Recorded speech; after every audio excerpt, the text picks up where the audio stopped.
giveaway time. If you missed Wednesday's stream, I'm giving away this Game Boy and this Game Boy. They're themed after Pokemon Red and Pokemon Blue. If you want to watch me build those, you can watch the last stream. And if you want to own one of these, you can click on the short that's linked down below. It'll look like this one. It's on the VOD's channel, and you'll need to subscribe to that channel and leave a comment on this short. For some reason, comments weren't working on Wednesday, but if you did comment, it should be there now. Double check. I'll pick a winner sometime next week. But again, all you gotta do is subscribe to the VOD's channel if you're not already, and comment on this short right here. It'll be the top link in the description. And if you've already done all that, let's just get to the video. Fixing up and cleaning old electronics is incredibly satisfying, especially when it's something nostalgic from your childhood. The GameCube was my first console ever, and I still love it to pieces. There's so much to love about it, from the games to the controller. Unfortunately, my original controller has seen much better days. This was the household favorite that my sister and I fought over because the half purple, half clear shell is so cool. And even though I've always taken great care of my things,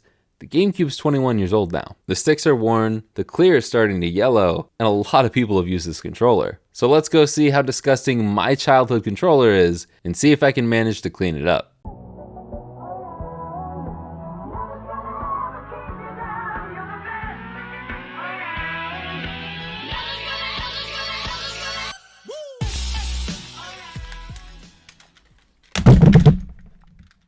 This is my original GameCube controller. Pretty sure we had a black one that came with my black GameCube that I still have, but we loaned it to some friends and it never came back. Thanks a lot, Mary. You ruined my childhood. I'm just kidding. I mean, that actually happened, but anyways, it's definitely got some dust on it, and sadly, the clear plastic is yellowing. I'm gonna take this apart and let's just see how gross of a child I was. Spoiler alert, not very, but these controllers might beg to differ. I'm just gonna say, to clear my name, a lot of people use this controller. Not the only person in the house. Everybody used the GameCube, even my mom. My mom is far from a gamer though, but her favorite game is Super Monkey Ball. This controller has never been opened before. I'm pretty sure we got this brand new. If we didn't, then maybe there's a possibility it has been opened. And if we did buy it used way back then all the dirt's from those people, not us. But here is the moment of truth. I don't know what angle to do this at.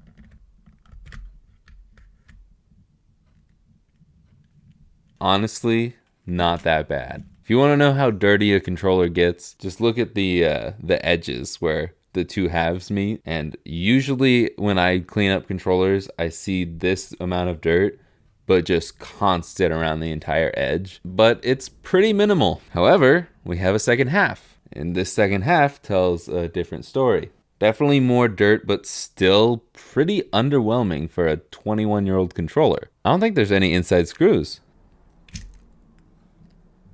There are no inside screws. Stick has some dirt all around it. Honestly, even the motherboard is really clean. It's almost like I take care of my things. And this was the most used controller at my house. That's the most of the stick wear we got. And we played the crap out of the GameCube. Even when we moved on to the Wii, Samantha used this as her primary Mario Kart controller, and we played a lot of Mario Kart. We used to have shirts with me and my friends. We're a bunch of nerds. Also, I'm a Yoshi main. Me and Keaton were unstoppable. But man, is this inside clean. Literally the most dirt is just around the stick where it's easy for dirt to get in. So we'll clean that up. But even like the membranes have hardly any dirt on them. That is a light layer of dust. But the buttons may tell a different story. A little speck of dirt that almost looks like a bit of chocolate starts pretty clean. The Z button is practically brand new. Even A has like no dirt on it. Seriously, like none of these buttons have any dirt on them. That's a huge amount of points for the Simmons family. But there is still dirt around this, so let's clean it up. Let's tear apart the triggers real quick. It looks like these are the only internal screws. I think I'm going to individually clean the triggers just because it looks like a pain in the butt to put back together. And let's clean the motherboard up using my dad's toothbrush this time. Gonna spray the crap out of this. Some 99% IPA.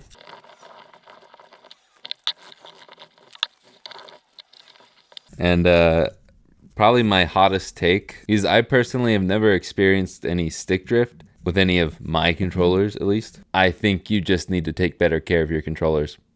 Hot take. This controller, along with all of my other controllers, have seen many, many years of use, by little kids, bigger kids, adults, everybody. So many hours and just different people, and everything is still in pretty dang good shape with no drift, no problems. Just saying. That is my hot take. I think the last thing I could really do is clean up the cord. And what I do to clean the cord, just really soak this with IPA. Pinch on the cord, not with your fingernails, just with your fingertips, and pull.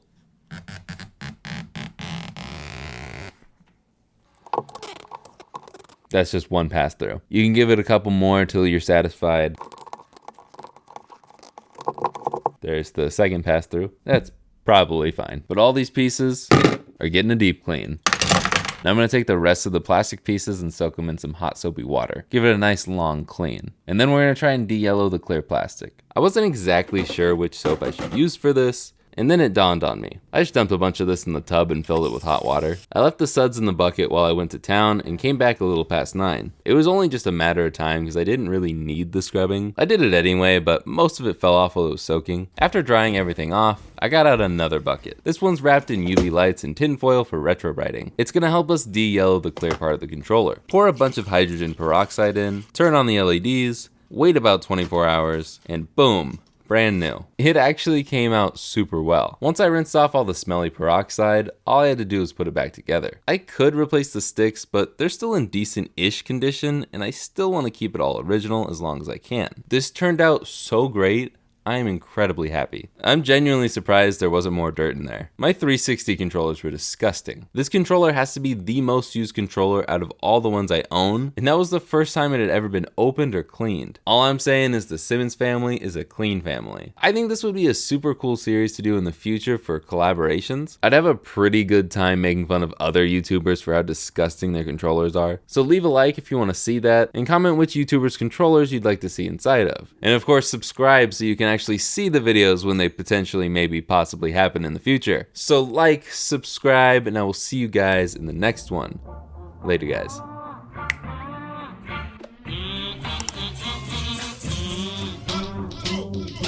I left the suds in the bucket and the clothes hanging out on the line when the Prince pulled up. A white pickup truck. It was only just a matter of time because I really didn't need this. I wrote this at like 3 a.m. last night, and I think it's the funniest thing ever.